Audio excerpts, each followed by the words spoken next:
My presentation was on Ari Van Mansom, and he was a rescuer and during the Holocaust. He was a non-Jew rescuer.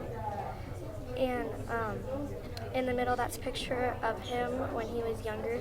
That's a portrait of him when about the age he was when he started helping the Jews.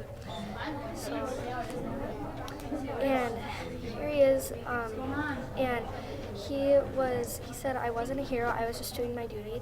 And he said this after the war and after he saved the Jews. It just goes to show like what like a great person he was. Like he didn't even like think of himself as a hero. He just like thought himself as like just like he was just like helping people and doing what he was supposed to do. And he felt that he wasn't a hero, but instead he felt like he was just doing what he was supposed to do. That's him. Okay, and here's some background knowledge of Ari Van Mansom, just so you can like get to know him a little bit better. He was born in Utrecht, in the Netherlands, on March 5th in 1920. So he's about 20 years old when he started helping the Jews and everything. He had two sisters, Margaretha, Gary, and he had one brother, Garrett Jr. And when he was 6 years old, he and his family moved to Maastricht.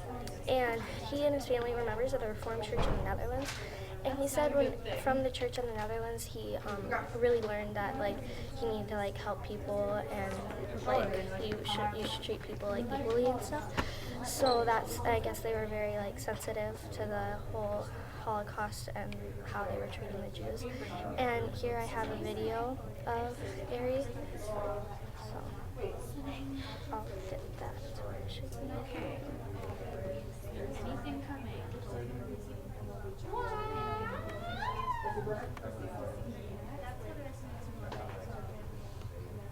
That's 6, right?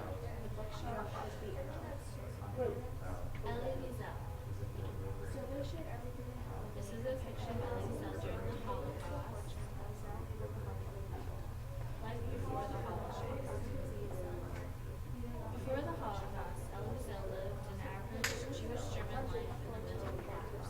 Elie had 3 sisters and a brother until he So that's just a little bit of his background too, of what he was talking about in the video. He was just talking about his life when he was younger and his siblings and his family.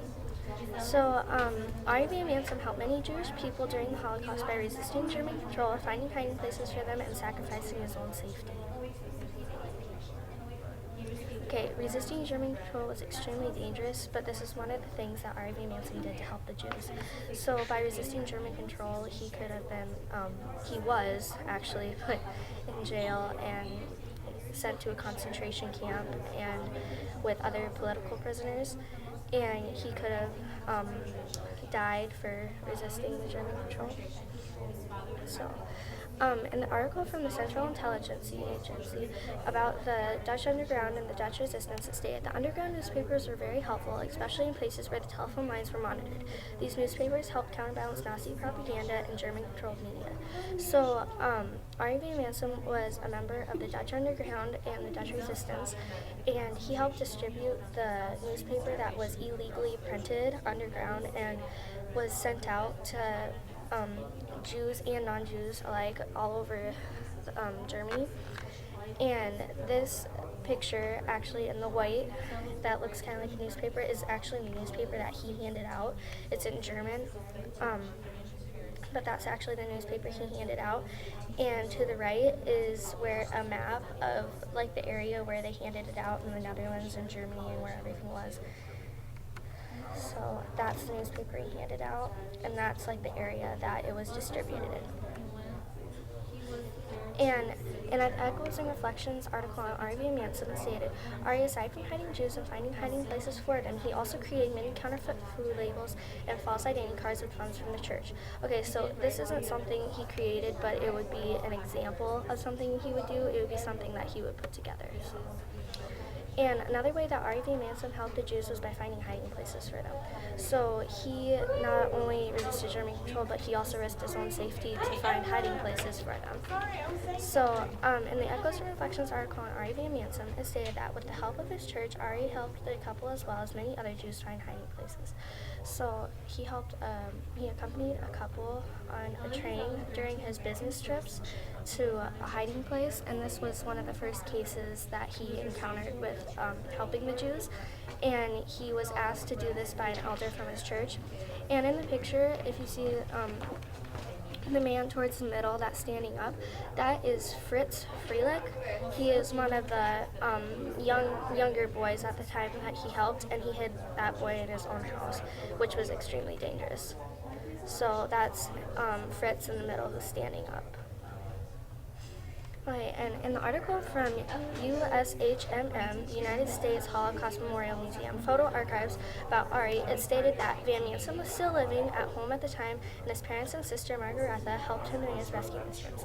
So in this picture below, there is Ari, and a portrait of Ari that he is receiving from Fritz, and all those people in the background are all the people he helped save, just some of them, those aren't even like all of them, that he helped save and like rescued and found hiding places for them. So they're presenting him with an award and a portrait of himself.